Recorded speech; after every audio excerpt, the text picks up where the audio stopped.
Hey everyone, Dr. Tharp here, board certified internal medicine physician. And as usual, I am on a mission to help you reverse your prediabetes or your type 2 diabetes naturally without extreme fasting, without adding a ton of medications. So I really look forward to an interactive discussion. And I hope that, one of my biggest goals is that you will take away some tips that you can actually implement into your lifestyle so you can see your blood sugars trending down. So, one of the topics I wanted to cover tonight is fasting because over the last few days, a question that I've been getting a lot of is, does fasting help or hurt you when you're trying to reverse prediabetes or type 2 diabetes? And my answer to that is fasting can help if done in the right way. And so we're going to talk about what the wrong way of fasting is and what the right way is in order to achieve good blood sugar control. So you've probably heard, when you were first diagnosed with prediabetes or diagnosed with type 2 diabetes, you probably got just a little bit of information from your doctor about losing weight and eating less, right? Eat less, move more. That's typically what you get. But then you don't get a whole lot more than that, right? You don't get a whole lot of information about exactly what to eat or exactly how to move your body. So tonight I want to first give you some tips about, well, how do you eat and how do you fast in a way that will get your blood sugars down? And so, one comment that I got the other day was that she was fasting for 16 hours a day and still gaining weight. And so the answer to that is, why would that happen? Well, the number one thing is whenever you're gaining weight, it's always about calories in versus calories out. Very likely there's a calorie surplus. And when there's a calorie surplus, very likely you're going to continue to have high blood sugars. So it's really important to understand that when you're fasting, it still comes down to calories. If you eat one meal for the day, but you eat a ton of calories in that meal, then very likely fasting is going to do absolutely nothing for you. So it's really important that when you're fasting, you're paying attention to what your body needs and you're giving your body only what it needs. Okay. That's the whole point of fasting. Fasting maximizes your ability to eat only what your body needs and not in surplus. So that is why fasting can be very helpful when it comes to losing weight. But if you're fasting, you're, eating one meal a day, you're eating, you're skipping breakfast, you're eating 1 p.m. and it's a big meal, then and it's very heavy in calories, then very likely you're doing yourself a disfavor. Okay. So again, you still have to pay attention to what you're eating and how many calories you're eating. If you're eating too many calories, even if it's just one meal a day, it means you're going to gain weight no matter what. Okay. So that is a very, very critical, piece of information to keep in mind. Now, why do your blood sugars still run high? Well, that falls under the same reason, right? If you're not paying attention to what is in that meal, well, your blood sugars are going to be high. It doesn't matter that you skip breakfast and you're going to skip dinner.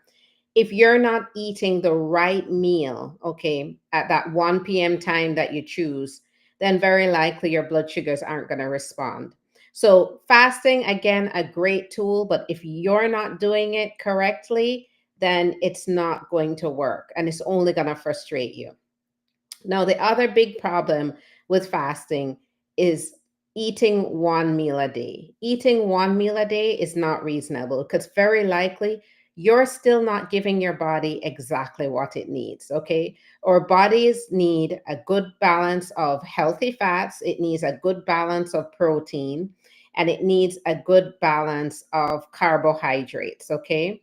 And so it's very unlikely that you're going to fit all of that into one perfect meal for the day, especially if you're only giving your body the calories it needs. Okay.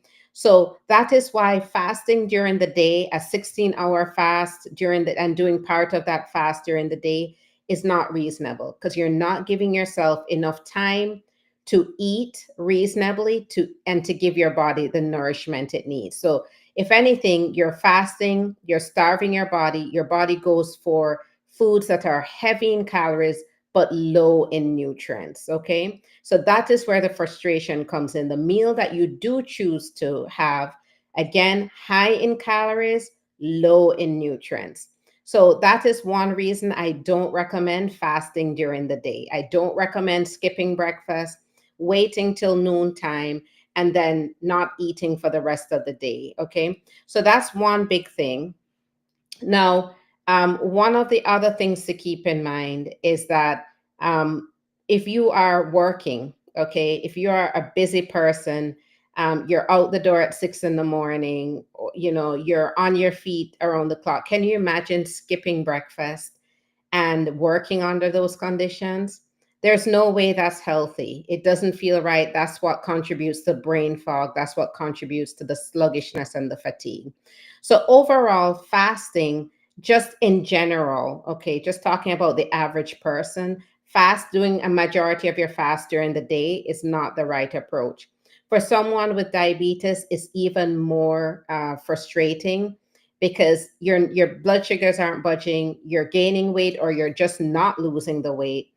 And so that leads to, this a sense of hopelessness that you're never going to beat this. All right. So now we've talked about the wrong way to fast. So we know the wrong way to fast is don't do it during the day, don't skip your breakfast, don't skip lunch, don't skip dinner. So the best time to fast is during the night, okay? Fasting during the night can go from, let's say, 6 p.m. until 7, 8 a.m. Okay. So you can have your last meal at 5 o'clock and then be fasting through the night. Most of that time you'll be eating. Why is doing it that way beneficial? Well, number one, you're getting well balanced, nutrient dense meals into your diet. Now, why is that important for someone with diabetes? Well, in order to beat diabetes, okay, you have to eat, believe it or not. So you must eat. And if you're going to eat, you have to eat the right things to control your blood sugar, okay? And eating one meal a day isn't going to do that. You have to get enough fiber in, you have to get enough protein in, you have to get enough fat into your diet. So that is what's important. And you're going to split that across 3 different meals. Okay.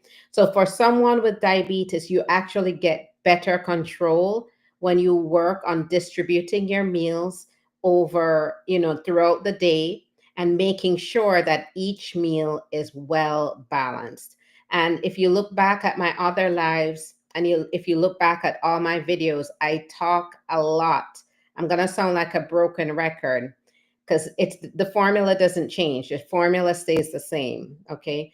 But you will hear me talk a lot about the healthy balance. That's what you need. So you must be eating, and you must be eating lots of fiber, lots of protein. You need carbs, but they must be natural and complex carbohydrates.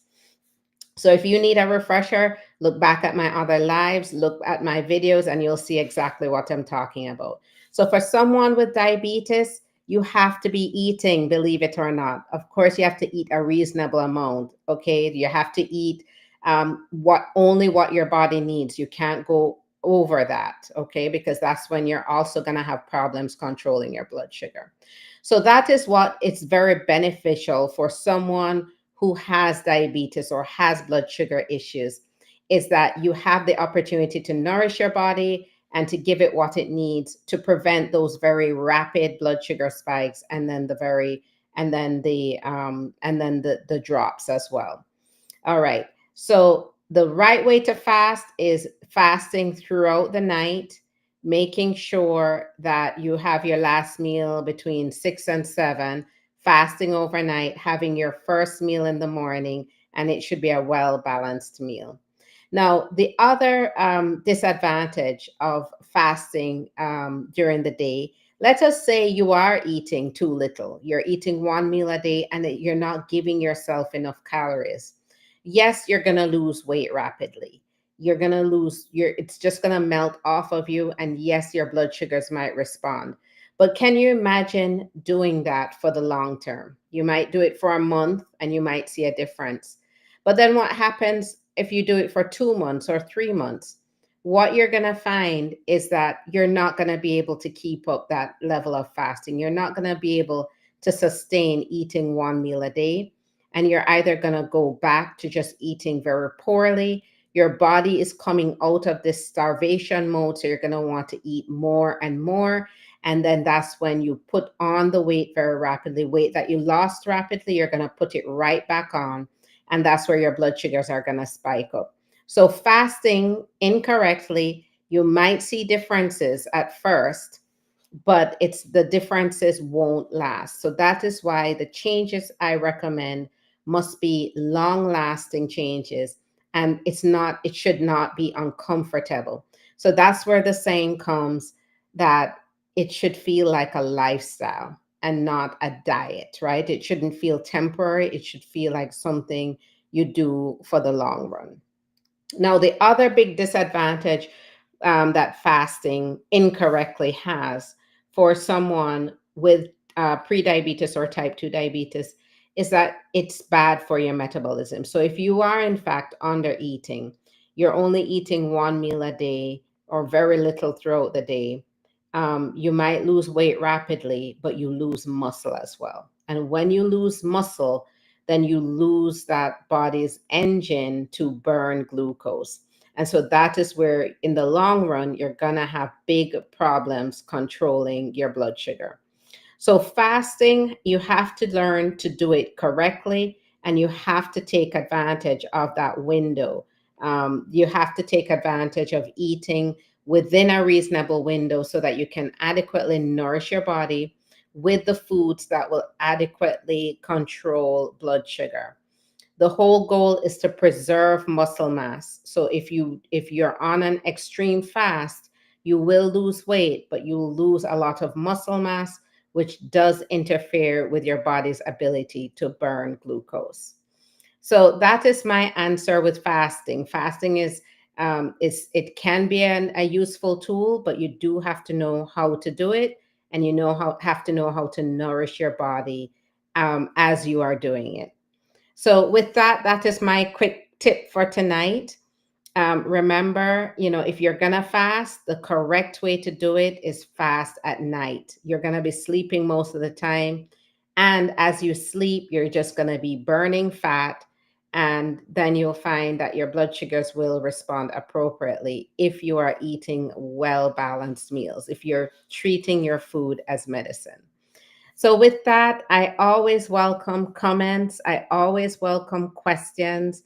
I always welcome participation. So, if there's any other topic that you'd like to cover or something wasn't clear about what I said tonight, feel free to drop a comment. Tell me what you need clarification on, and I will go ahead and post a response. If there's any other topics related to reversing prediabetes or type 2 diabetes that you'd like me to discuss on the live, please put it in the comments and I will definitely make a video, make content, make a live catering to that question. So with that, I am going to close for the night and I hope to see you tomorrow night.